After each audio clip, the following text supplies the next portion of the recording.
So we are back to the forest to get an additional 80 of this particular teak wood, and this is intended to be used to cover the entire structure. In fact, when the carpenter came to do the estimation for the cost of buying the wood alone, it was around 3,500 Ghana cedis to get wood that will be enough to cover the entire 1,000 capacity chicken. So I said, why not? Let's go back to the forest. Let's go back to the teak plantation. Let's try and harvest 80 or even 100 of this and go and give it to him. And he said, yes, it can be done. So we are here today. It's a Saturday, the 22nd of November 2025, and still on my Ghanaian Dream challenge, investing 100,000 Ghana cedis into chicken. And we have since placed an order for 1,000 day-old chicks, and we are hoping that Kuipers will deliver the time they say they will deliver. They haven't given us any date yet, but we are hoping that very soon they will give us a date. So we are back to the forest. You can see houses that have been built very close to the teak plantation, and there are others here, there are others there, and it's all over. It is this teak plantation which is also taking accommodation here. So I'll keep you updated on whatever that is going on. We have returned from our teak plantation with a lot of wood, as you can see. This is about 90 pieces, and I believe very strongly that this will be so enough to be able to cover the entire 1,000 capacity chicken house. And that's we also went to look for about 8 pieces of wood that will be used for the doors. The doors are 4, so this wood is what will be added to the teak to be used to do the covering.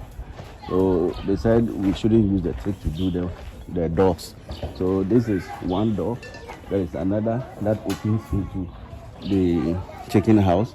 Then there is also another one over there before the one that enters into the shop, the store or the brooder house. So we came and also met our masons, and they completed the concreting works. As you can see, now the entire floor has been concreted from the east to the west, the north and the south. Every part of it is now concreted. So the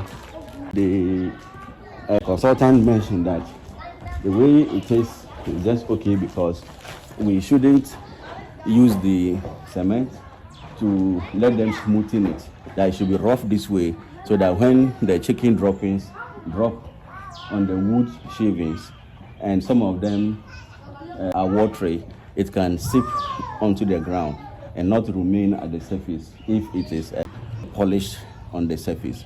So this is what we've done, and so far we are proud of the work we have done. This is the other door, that's the second door. Then this one over there is the third one. Then we have this also as the fourth door.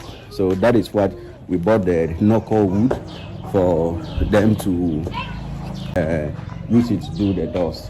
So tomorrow, Sunday, the 23rd, the carpenters will come to start with the framing. And as you can be sure, we'll give you every bit and piece of the covering that they will be doing.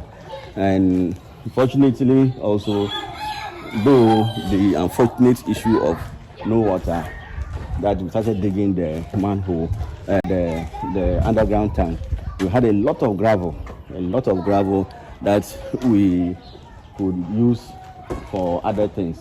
In fact, it is the gravel from this pit that we use to do the filling of the storeroom there, and the rest is so much gravel that we can use it to fill at the lower lying area of the compound.